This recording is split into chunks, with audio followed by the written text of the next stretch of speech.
Hello students, आज के इस वीडियो में हम लोग बात करेंगे solution of system of linear equations bye matrix method. तो मैं पंकज सिंह और स्वागत है आप लोगों का ब्लेस एकेडमी के यूट्यूब चैनल पे। तो बात करते हैं हम लोग सॉल्यूशन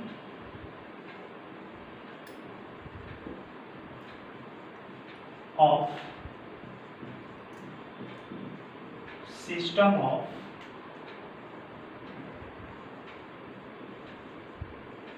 linear equations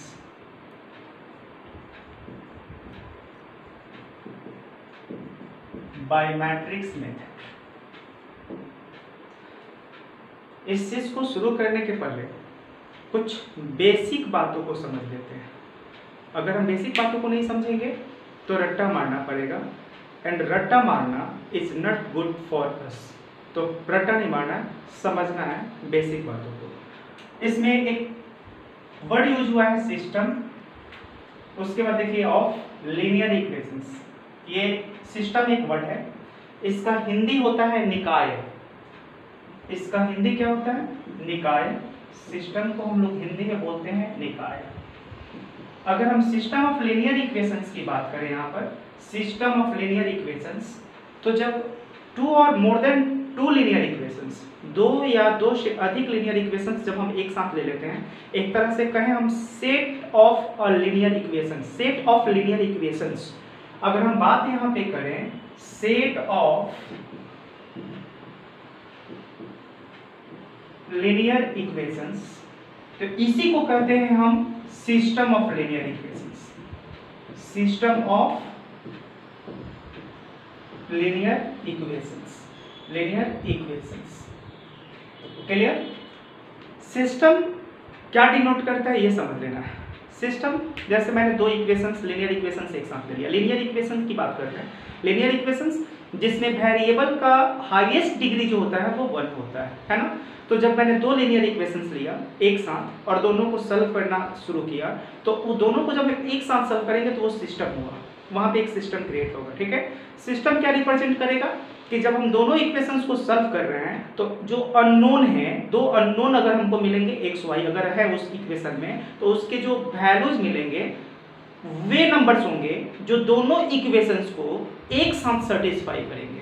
ठीक है, और वो दोनों नंबर्स उस सिस्टम के सॉल्यूशंस कहलाएंगे। तो जब भी हम बात सिस्टम की कर रहे हैं तो सिस्टम उसमें जो शामिल हो रहे हैं लीनियर इक्वेशंस, उन सब की बात एक साथ करता है, किसी पर्टिकुलर की बात नहीं करता है, सबकी बात एक साथ करता है। अब यहाँ पे हम लोग बात कर रहे हैं सिस्टम ऑफ लीनियर इक्वेशंस में। सबसे पहले बात हम लोग थोड़ा समझ रहे हैं consistent system. Consistent system, consistent system जिसको आप हिंदी में कहते हैं संगत निकाय। क्या बोलते हैं? संगत निकाय। और सेकेंड होता है इनकंसिस्टेंट सिस्टम।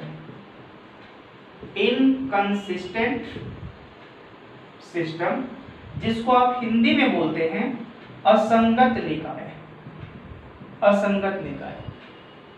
अगर सिस्टम ऑफ लीनियर इक्वेशंस के सॉल्यूशंस अगर एग्जिस्ट कर रहा है, अगर सॉल्यूशन उसका है चाहे वो 1 है और मोर देन 1 है, तो उसे हम बोलते हैं कंसिस्टेंट सिस्टम। ध्यान देंगे, हम यहाँ पे क्या लिखेंगे? A system of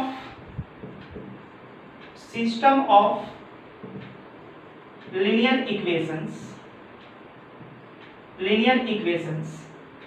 is said to be consistent if it has at least one solution. At least one solution. मैंने at least बोला, इसका मतलब 1 और more than 1. At least means कम से कम एक, अधिक से अधिक कुछ भी हो सकता है, जिसको हम लोग इनफाइनाइट के कैटेगरी में रखते हैं। तो मैंने क्या बोला? अगर कोई संगत निकाय की बात हम करें तो कोई निकाय संगत कहलाता है अगर उसके हलों की संख्या है, चाहे वो 1 है या 1 से अधिक है, हलों का अस्तित्व होना चाहिए। दूसरा टर्म है इनकंसिस्टेंट सिस्टम, यहाँ पे असंगत निकाय।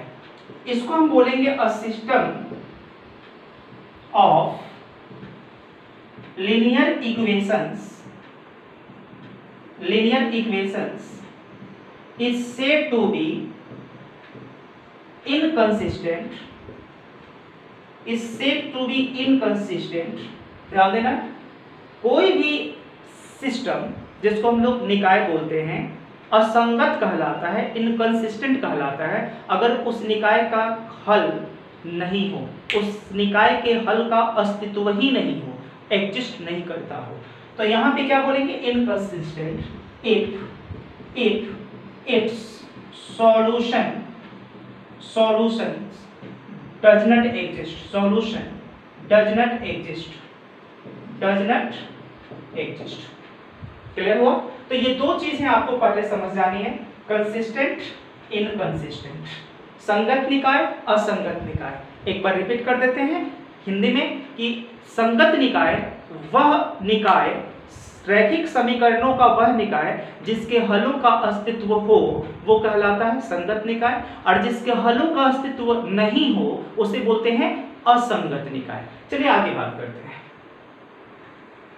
तीन वेरिएबल्स, तीन चरों में अगर कोई तीन समीकरणों का एक हम निकाय लेते हैं, सिस्टम लेते हैं, मैंने लिखा यहाँ पर a1x plus b1y plus c1z is equal to d1, a2x plus b2y plus c2z is equal to d2, a3x plus b3y plus c3z is equal to d3। इस सिस्टम को हमने ए सपोज कर लिया, तीन लीनियर इक्वेशंस है, उनका set है, तो इसको हम सिस्टम बोलेंगे, और इस सिस्टम का नाम हमने दे दिया ए। किसी भी सिस्टम ऑफ लीनियर इक्वेशंस को सॉल्व करने के हमारे पास दो विधियां हैं, ठीक है, दो मेथड्स हैं, दो मेथड से हम इसको सॉल्व करते हैं। कौन कौन से? अगर हम बात इसके सॉल्विंग मेथड की करें, सॉल्विंग मेथड्स, ठीक है, तो हमारे पास दो विधियां हैं। पहली विधि की बात हम करेंगे लोग, मेथड ऑफ रिडक्शन, और सेकेंड मेथड जो होगा वो होगा मेथड ऑफ इन्वर्शन।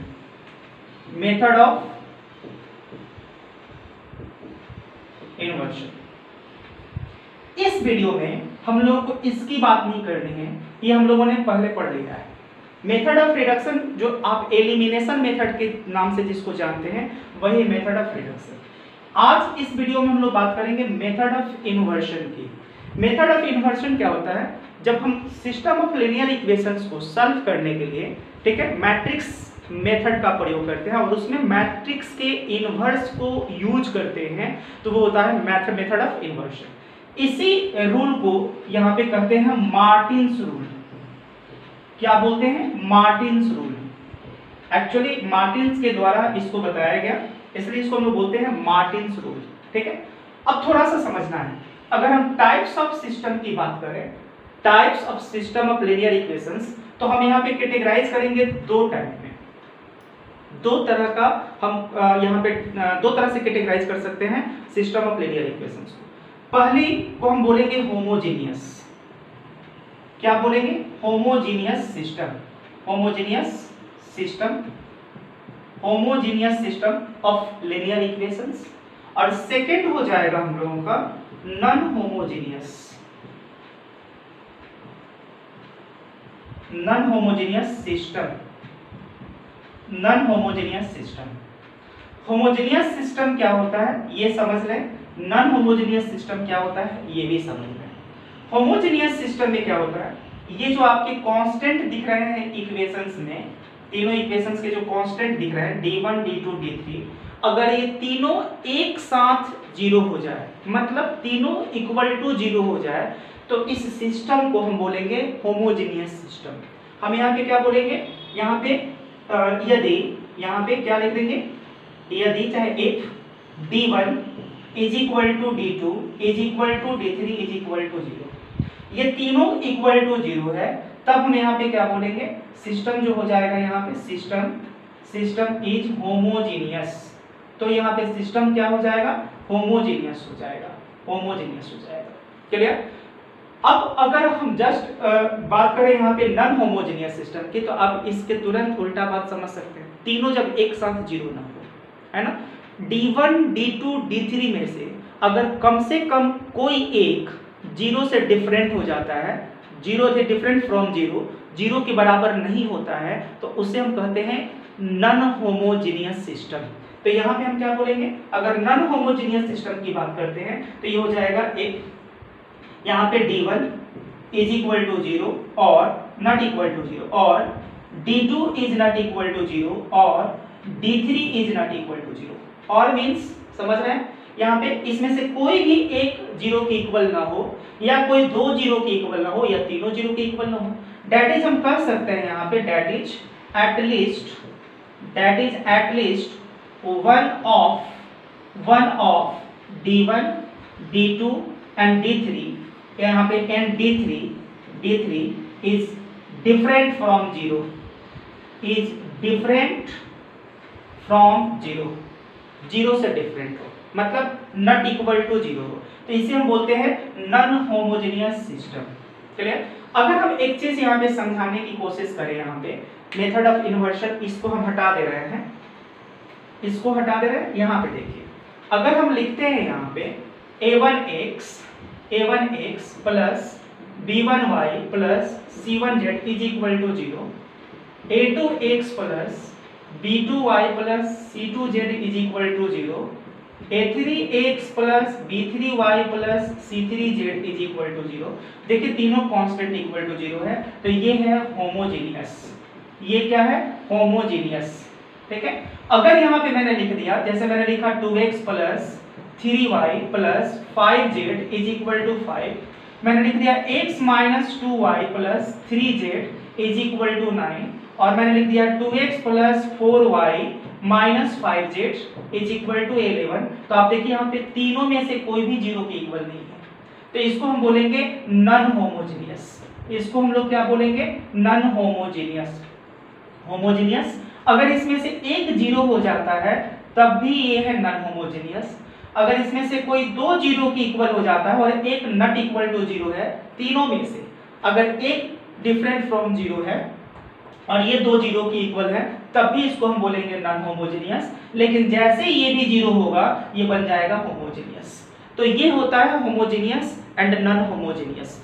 हम लोग इस वीडियो में बात करेंगे नॉन होमोजेनियस सिस्टम की, क्योंकि इनवर्स की बात हम लोग करेंगे, इनवर्स का यूज करके बात करना है हम लोग को। तो इस वीडियो में हम लोग बात करेंगे नॉन होमोजेनियस सिस्टम के सॉल्यूशंस की। ओके, तीन कोई इक्वेशंस लेते हैं इन 3 वेरिएबल्स। ठीक है, एक सिस्टम लीनियर इक्वेशंस का, तीन लीनियर इक्वेशंस के 3 वेरिएबल्स में हम लोग अगर एक सिस्टम की बात करते हैं, तो a1x plus b1y plus c1z is equal to d1, a2x plus b2y plus c2z is equal to d2, a3x plus b3y plus c3z is equal to d3, और इसको मैंने सिस्टम ए सपोज कर लिया। अब जो ये मैट्रिक्स जो ये लीनियर इक्वेशंस देख रहे हैं, उस जिसका लीनियर इक्वेशंस का जो सिस्टम देख रहे हैं, अगर इसको हम मैट्रिक्स फॉर्म में लिखें तो हम इसको कैसे लिखेंगे? यहाँ पर system A can be written in the matrix form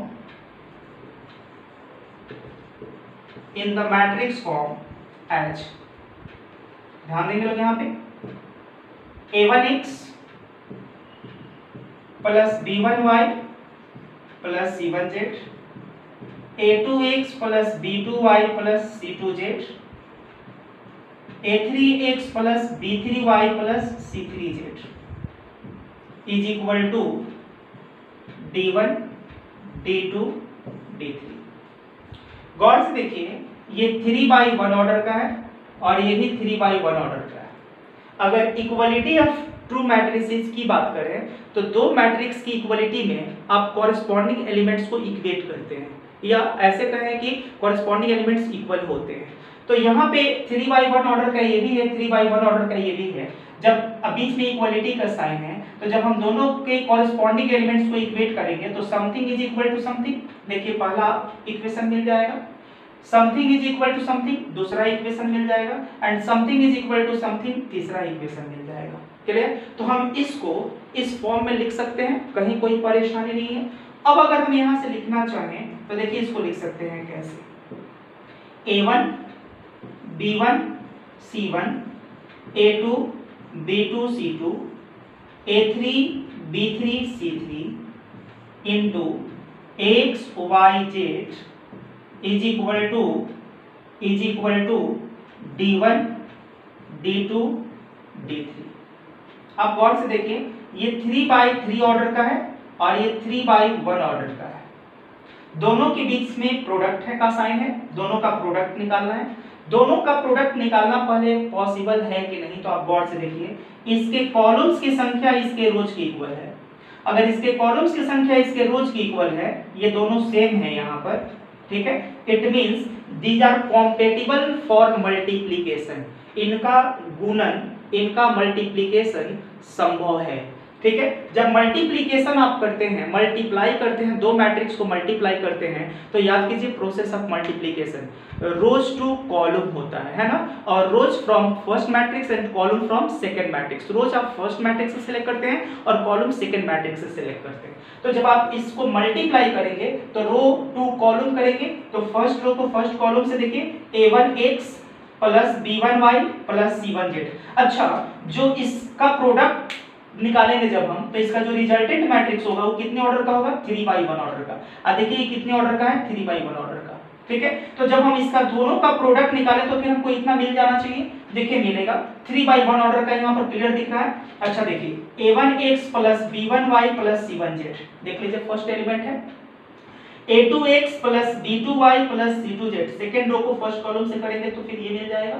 और a3x plus b3y plus c3z, देखिए यहाँ पर थर्ड वाला मिल जाएगा।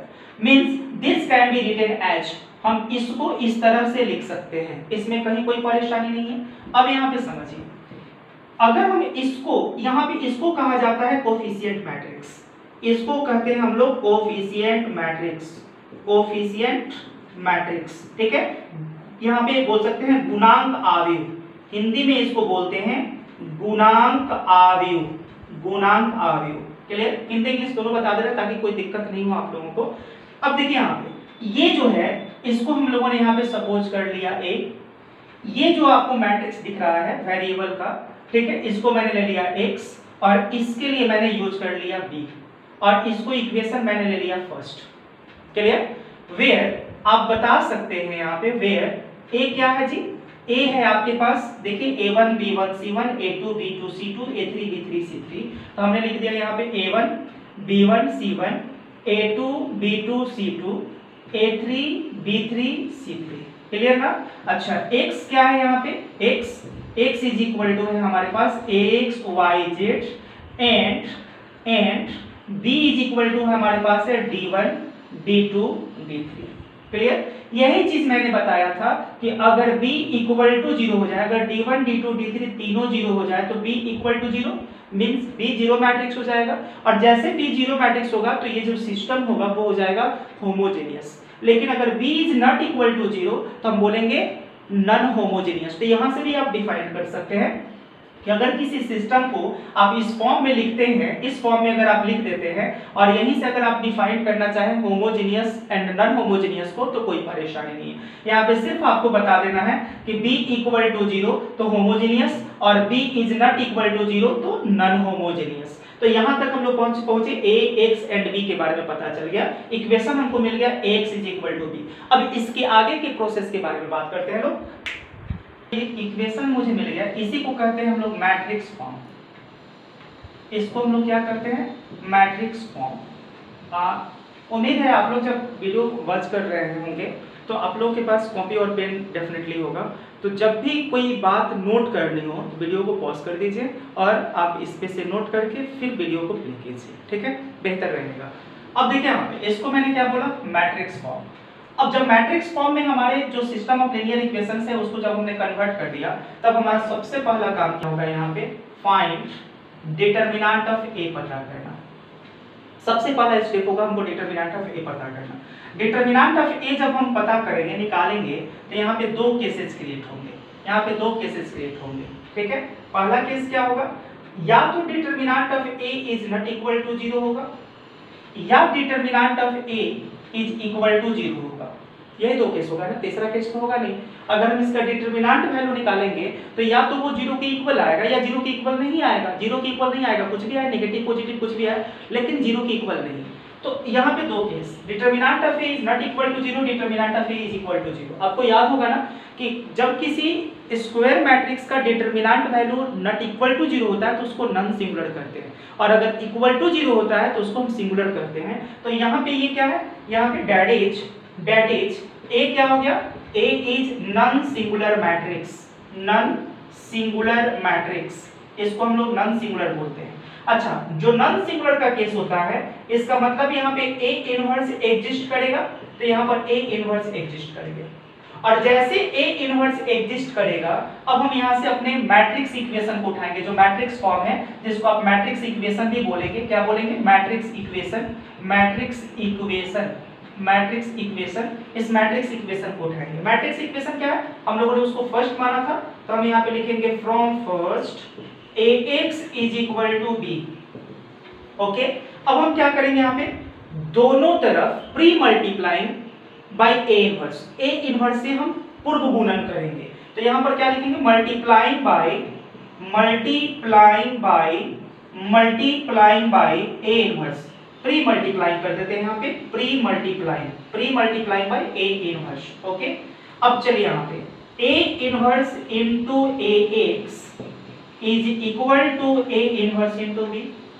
अच्छा, आपको पता है ना प्रोडक्ट ऑफ या multiplication of matrices obeys the law of associativity, साहचर्य नियम का पालन करता है मैट्रिक्स का मल्टीप्लिकेशन।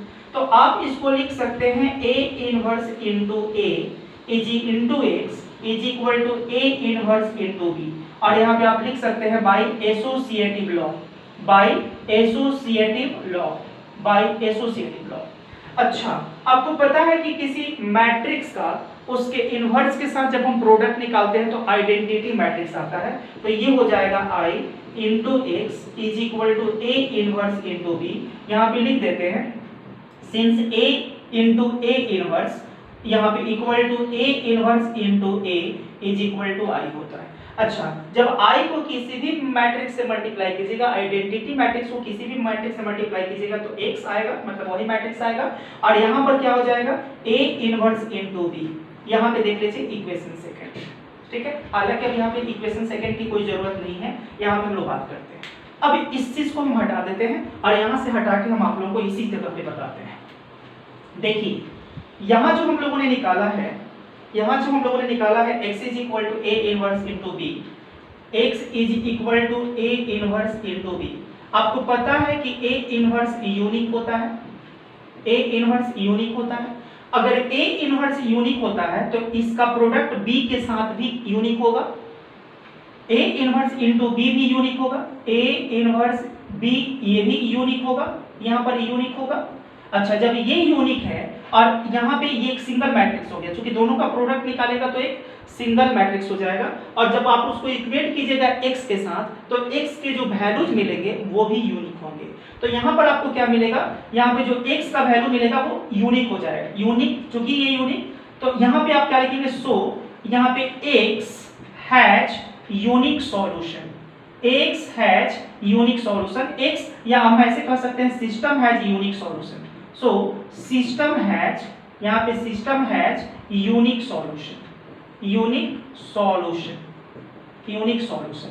जब सिस्टम का सॉल्यूशन अगर यूनिक होता है तो उस केस में सिस्टम को हम लोग कंसिस्टेंट कहेंगे, और आप उसको डिटरमिनेट भी कह सकते हैं। जब सिंगल सॉल्यूशन होता है, यूनिक सॉल्यूशन होता है तो उसको डिटरमिनेट कहा जाता है, और अगर इनफाइनाइट सॉल्यूशंस होते हैं तो उसको इनडिटरमिनेट कहा जाता है। तो इन दिस केस यहाँ पे हम कह सकते हैं, यहाँ पे इन दिस केस इस स्थिति में यहाँ पर सिस्टम इज कॉल्ड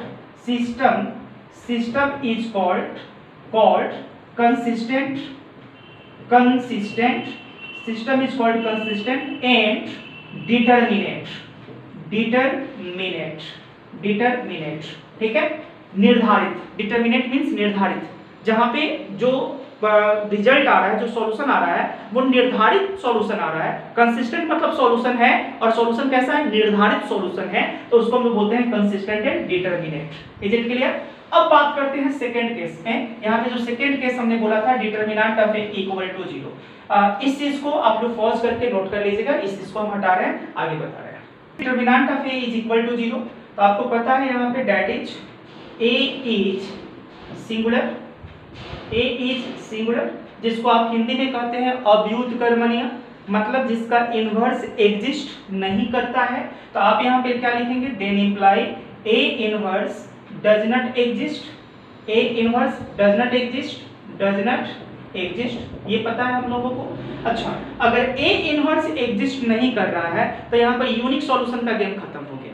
अब यहाँ पे करना क्या है, अगर ए इनवर्स एग्जिस्ट नहीं करता है तब हमको क्या करना है, यहाँ से सेकेंड स्टेप हमको यहाँ पे लेना है फाइंड, हमको एडजॉइंट ऑफ ए निकालना है, एडजॉइंट ऑफ ए निकालना है, और एडजॉइंट ऑफ ए निकालने के बाद तब हम से यहाँ पे थर्ड स्टेप में जाएंगे और यहाँ निकालेंगे adjoint of A into B. Adjoint of A into B का प्रोडक्ट निकालेंगे। पहले तो ए का एडजॉइंट निकालेंगे, जो मैट्रिक्स जिसको आप कोफिशिएंट मैट्रिक्स बोले थे उसका एडजॉइंट निकालना है, और इसका प्रोडक्ट निकालना है बी के साथ। अब यहाँ पे भी दो केस आएगा, ठीक है, adjoint of B, A into B का दो केस होगा, यहाँ पे ध्यान देंगे लोग, दो केस। या तो यहाँ पे adjoint of A into B equal to 0 होगा, मतलब जीरो मैट्रिक्स के इक्वल आएगा, या फिर adjoint of A into B not equal to 0 होगा। अगर adjoint of A into B is not equal to 0 हो गया, मतलब जीरो मैट्रिक्स के इक्वल नहीं आ रहा है, तो आपको बता देना है कि system has no solution, solution system जो है ऑफ लीनियर इक्वेशंस उसके सॉल्यूशन का एग्जिस्टेंस नहीं है, और उस केस में जो सिस्टम होगा वो इनकंसिस्टेंट होगा। क्या होगा? इनकंसिस्टेंट। तो यहाँ पर हम लोग क्या बोलेंगे, यहाँ पे देन इंप्लाई सिस्टम, यहाँ पे system of linear equations, system of linear equations is inconsistent हो गया, इनकंसिस्टेंट। कब जब adjoint of A into B is not equal to 0, इसका मतलब क्या हुआ कि system has no solution, that is solution. यहाँ पे system has no solution, system has no solution, system का कोई सॉल्यूशन नहीं है। अगर हम बात करते हैं adjoint of A into B is equal to 0 का, तो यहाँ पे सॉल्यूशन एग्जिस्ट करेगा और इनफाइनाइट सॉल्यूशन होगा, ठीक है। तो यहाँ पे क्या हो जाएगा, यहाँ पे then imply system has infinite solution, system has infinite solutions. ध्यान दीजिएगा, निकाय के जो सिस्टम है जिसको हम लोग हिंदी में निकाय कहते हैं, जो समीकरण निकाय है, ठीक है, उसके अनंत हल होंगे, इनफाइनाइट सॉल्यूशंस होंगे, clear.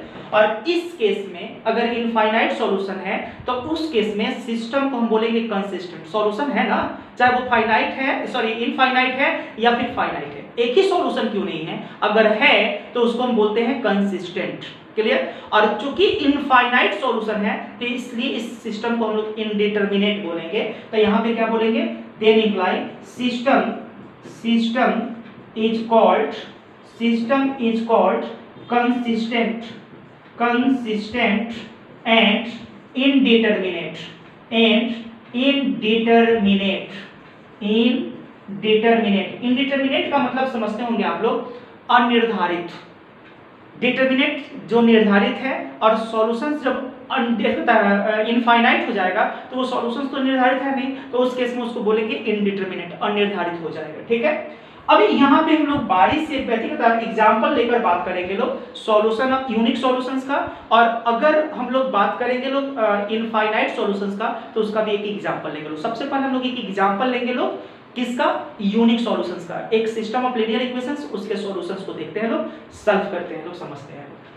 Following system of equations bye matrix method, ये जो सिस्टम है इसको मुझे मैट्रिक्स मेथड से सॉल्व करना है, ओके। सॉल्यूशन जो आपका गिवन सिस्टम ऑफ इक्वेशंस है, देख लीजिए यहाँ पे, given system of equations equations is 5x plus 3y plus z is equal to 16, 2x plus y plus 3z is equal to 19 and x plus 2y plus 4z is equal to 25। इस system को हम लोगों ने equation A suppose कर लिया, ठीक है। System A देख लीजिएगा, system A can be written in the matrix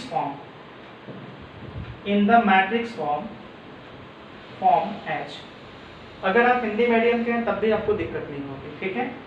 मैंने बोला कि ये जो निकाय है, समीकरणों का जो निकाय है, इसको आव्यूह रूप में हम लिख सकते हैं। कैसे लिखेंगे?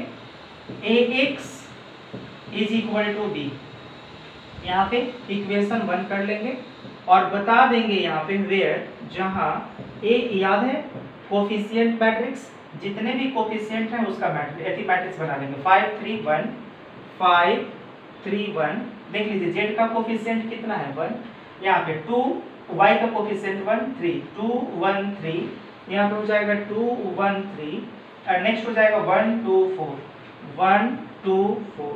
ये हो गया a का वैल्यू कोफिशिएंट मैट्रिक्स। अच्छा, उसके बाद हम लोग x लिखेंगे, x वेरिएबल्स को लिखेंगे लोग, कॉलम वाइज लिखेंगे लोग x y z। तो यहाँ पे लिख दिया मैंने x y z। अच्छा, एंड आपको पता है ना b is equal to constant terms लेने हैं, तो 16 19 और 25 है, 16 19 और 25 है। अच्छा, आपको पता है ना, अगर हम बात करें कि ये सिस्टम होमोजीनियस है कि नॉन होमोजीनियस है, आप खटाक से बता देंगे। क्यों? क्योंकि देखिए इसमें सब नॉन जीरो है, तो ये क्या है? Non homogeneous. अब चलिए यहाँ पे जैसे हमको x is equal to B मिला और मैंने यहाँ पे बता दिया कि x और b कौन कौन है, तब मेरा पहला काम होगा यहाँ पे डिटरमिनेंट ऑफ a पता करना। डिटरमिनेंट ऑफ a मैंने बताया था कि सबसे पहला काम क्या करना है, डिटरमिनेंट ऑफ a फाइंड करना। तो डिटरमिनेंट ऑफ a कितना, 5 है 3 है 1 है, चलिए 2 1 3 और 1 2 4। क्लियर? अब चलिए हम r1 के लॉन्ग इसको एक्सपेंड कर देते हैं, r1 के लॉन्ग एक्सपेंड करते हैं। तो 5 इंटू एक्सपेंशन तो जानते हैं आप लोग, एक्सपेंड करने का तरीका पता है, हम यहाँ पे जल्दी खटाखट हम लोग यहाँ पे एक्सपेंड कर लेंगे, ठीक है। इस पे हम बहुत ज़्यादा टाइम नहीं देंगे। चलिए, तो यहाँ पे फर्स्ट रो और फर्स्ट कॉलम को छोड़ देंगे, 4 1 जा 4 -3 2 जा 6, फिर हो जाएगा यहाँ पे -3, देख लीजिए 3, इसको छोड़ देंगे, 4 2 जा 8 -3 8 -3 अब प्लस यहाँ पे ले लेंगे 1, यहाँ पे थर्ड कॉलम और फर्स्ट रो को छोड़ देंगे, 2 2 जा 4 -1 4 -1, देख लीजिए -2, अब -2 को 5 से मल्टीप्लाई करेंगे -10 -5 होगा, 5 3 जा 15 -15 अब प्लस कितना हो जाएगा 3, देख लीजिए 4 -1 3 3 1 जा 3। अब यहाँ पे 10 और माइनस, यहाँ पे देख लीजिए -10 और -20 -15 -25 और -25 plus 3 -22 which is not equal to 0। जैसे हमको पता चला कि ये नॉट इक्वल टू 0 है, इसका मतलब A इनवर्स एग्जिस्ट करेगा, A inverse exist, then imply A inverse exist. A inverse exist किया। अब ध्यान दीजिए, यहाँ पे ऊपर से हम क्वेश्चन को हटा देते हैं, ऊपर से क्वेश्चन को हटा देते हैं। यहाँ पे देखिए हमने यहाँ पे A इनवर्स बता दिया कि एग्जिस्ट कर रहा है, तो हम यहाँ पे इनवर्स निकालेंगे। We take Cij as a cofactor of Aij। हमने Cij बता दिया कि कोफैक्टर ऑफ Aij और इसके सारे एलिमेंट्स का कोफैक्टर निकाल लेते हैं। चलिए यहाँ पे C11 याद है, साइन के बारे में मैंने बताया है कि 1 1 2 इवन है तो साइन इसका पॉजिटिव होगा। फर्स्ट रो फर्स्ट कॉलम को छोड़ देते हैं लोग, यहाँ पे 4 1 जा 4, यहाँ पे 4, अब माइनस कितना हो जाएगा, इज इक्वल टू -2। C12 1 + 2 3 और होगा, और तो नेगेटिव साइन होगा इसका। First row second column, first row second column को डिलीट करेंगे, 4 2 जा 8 -3 8 -3 रिजल्ट होगा -5। C13 की बात करें 1 3 4 और 4 इवन होगा तो साइन प्लस होगा। फर्स्ट रो और थर्ड कॉलम को डिलीट कर देंगे, 2 2 जा 4 -1 4 -1 is equal to 3। C21 odd होगा, 2 + 1 3 ऑड है तो नेगेटिव साइन होगा। सेकेंड रो फर्स्ट कॉलम को डिलीट कर देंगे, सेकेंड रो फर्स्ट कॉलम 3 4 जा 12 -2 12 -2 रिजल्ट -10 हो जाएगा। C2 2 2 2 4 इवन है, साइन प्लस होगा। सेकेंड रो सेकेंड कॉलम को डिलीट कर देंगे, 5 4 जा 20 माइनस यहाँ पे 1 1 जा 1 19 हो जाएगा। अच्छा, अगर हम C2 3 की बात कर लेंगे तो देखिए 2 + 3 ऑड होगा तो साइन माइनस होगा, मैंने यहाँ पे बंद कर दिया। सेकेंड रो थर्ड कॉलम 5 2 जा 10 -3 10 -3 -7 हो जाएगा, क्योंकि 10 -3 7 -7 ये -7 कर देगा। C31 की बात करेंगे, C31 third row first column 3 1 4 4 even है, प्लस साइन होगा। Third row first column delete कर देंगे, 3 3 जा 9 -1 तो 9 -1 कितना हो जाएगा, यहाँ पे 8 हो जाएगा। C32 की बात करेंगे, देखिए साइन माइनस हो जाएगा क्योंकि 3 + 2 5 ऑड होगा। Third row second column delete कर देंगे यहाँ पे, तो कितना 5 3 जा 15 -2 5 3 जा 15 -2, ठीक है, यहाँ पे हो जाएगा -13 और C33 हो जाएगा, यहाँ पे क्या हो जाएगा, फर्स्ट रो और थर्ड कॉलम डिलीट कर देंगे यहाँ पे, तो 5 1 जा 5 -6 5 1 जा 5 -6 कितना हो जाएगा -1। हम लोगों ने कोफैक्टर्स निकाल लिए, ठीक है। अब हम लोग इनवर्स निकाल लेते हैं, लोग इसको हटा देते हैं, क्या करेंगे। So A inverse is equal to, जब A इनवर्स की बात करेंगे तो हमको कितना मिलेगा -2, फिर कितना -5 3 यहाँ पे -10, फिर कितना 19 नेक्स्ट -7 फिर 8 फिर -13 और -1 और फिर इसका ट्रांसपोज निकाल लेंगे। पता है हम लोगों को जितने भी एलिमेंट्स थे ए के, उनके कोफैक्टर्स निकाल के उन्हीं के पोजीशन पर रख देंगे और उसका ट्रांसपोज निकाल लेंगे तो हमको ए इनवर्स मिलेगा। और मुझे यहाँ पे डिवाइड करना पड़ेगा, मल्टीप्लाई करना पड़ेगा 1 बाई, यहाँ पे देखिए एक चीज मैंने गलत बता दिया, यहाँ पे ट्रांसपोज नहीं, 1 बाई डिटर्मिनेंट ऑफ ए, यहाँ पे साइड में बता देते हैं ए इनवर्स होता है 1 by determinant of A into adjoint of A होता है, ठीक है। तो अभी मुझे ए इनवर्स नहीं, अभी मुझे एडजॉइंट ऑफ ए निकालना होगा, तब जाके हम ए इनवर्स निकाल पाएंगे, ठीक है ना। यहाँ पे अब ध्यान दीजिए, इसका ट्रांसपोज करना होगा, तो ट्रांसपोज करेंगे तो कितना हो जाएगा, यहाँ पे -2 -5 3 -10 19 -7 यहाँ पे 8 -13 -1, क्लियर। हम लोगों ने एडजॉइंट निकाल लिया। उम्मीद है आप लोगों ने इसको पॉज करके आप लोग आसानी से नोट कर सकते हैं। इसको हम हटा देते हैं। ए इनवर्स कितना हो जाएगा, हम लोग 1 बाई डिटर्मिनेंट ऑफ ए लेंगे इनटू एडजॉइंट ऑफ ए ले लेंगे। 1 बाई डिटर्मिनेंट ऑफ ए हमको मिला था -20 इनटू एडजॉइंट ऑफ ए हमको मिला हुआ है -2 -10 8 -5 19 -13 3 -7 -1 माइनस आप चाहे तो कॉमन आउट करके, सब में से कॉमन आउट करके इसको प्लस कर सकते हैं और आप इसको बाहर भी रख सकते हैं, कोई दिक्कत नहीं है। 1/22 यहाँ पे +2 हो जाएगा, 10 हो जाएगा, -8 हो जाएगा, 5 हो जाएगा, 19 -19 हो जाएगा, +13 हो जाएगा और यहाँ पे 3 हो जाएगा, +7 हो जाएगा और +1 हो जाएगा, क्लियर। हम लोगों ने ए इनवर्स निकाल लिया। अब आप देखेंगे यहाँ पे फ्रॉम फर्स्ट जो आप लोगों ने लिखा था ax is equal to B, then imply, यहाँ पर चूंकि a इनवर्स एग्जिस्ट करता है तो this can be written as x is equal to a inverse into b। और अब यहाँ से हमको यूनिक सॉल्यूशन मिलेगा, x का वैल्यू कितना xyz into is equal to a inverse हमारे पास कितना है 1/22 इनटू यहाँ पे कितना हो जाएगा 2 10 -8 5 -9 13 -3 7 और 1 इनटू कितना, फिर देख लीजिए b कितना है हमारे पास 16 है 19 है 25 है, क्लियर। अब हम यहाँ से क्या करेंगे, इसको हटा देते हैं और अब हम मल्टीप्लाई कर लेते हैं। मल्टीप्लाई करने हमको आता है 1/22 मल्टीप्लाई, यहाँ पे करेंगे इसको रो टू कॉलम, पहले देख लीजिए कॉम्पेटिबल है, ऑलरेडी ये 3/3 ऑर्डर का है और ये 3/1 ऑर्डर का है, इसका कॉलम्स इसके रोज की इक्वल है ना। तो इसका ये these are compatible for multiplication, इनका मल्टीप्लिकेशन पॉसिबल है। और जो रिजल्टेंट मैट्रिक्स होगा वो कितने ऑर्डर का होगा, वो 3/1 ऑर्डर का आएगा, इसके रोज और इसके कॉलम्स की संख्या के ऊपर। अब हमको मल्टीप्लाई करना है, रो टू कॉलम याद होगा, 16 2 जा 32, फिर हो जाएगा प्लस 19 10 जा 190, और फिर यहाँ पे -25 8 जा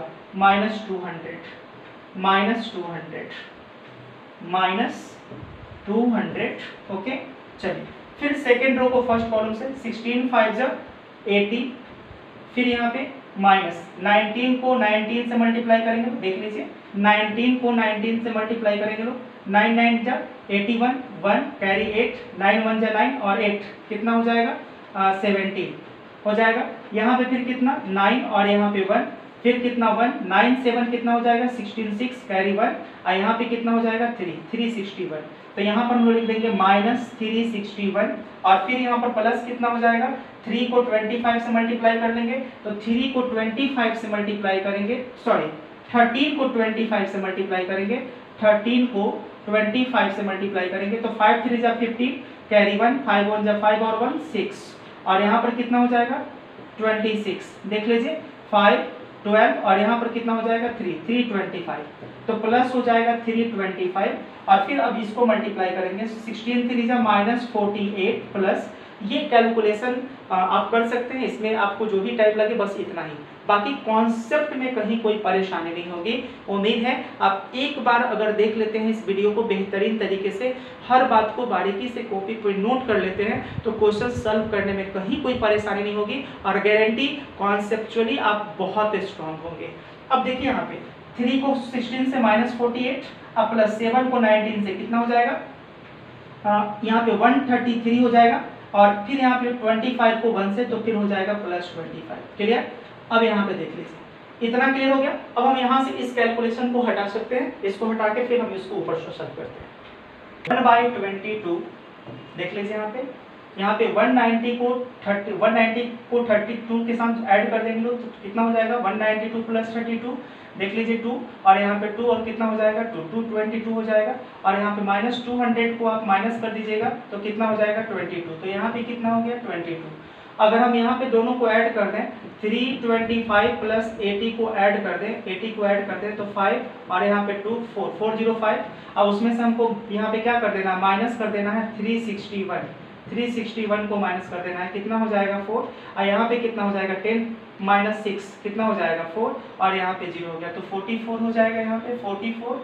और यहाँ पे फिर देख लीजिए 133 को ऐड कर देना है 25 के साथ, तो कितना 8 5 और 1, और उसमें से माइनस करना है 48 को माइनस करना है, तो कितना हो जाएगा 0 1, और यहाँ पे कितना हो जाएगा 1, ठीक है 110 हो जाएगा, तो यहाँ पे हो गया 110। क्लियर।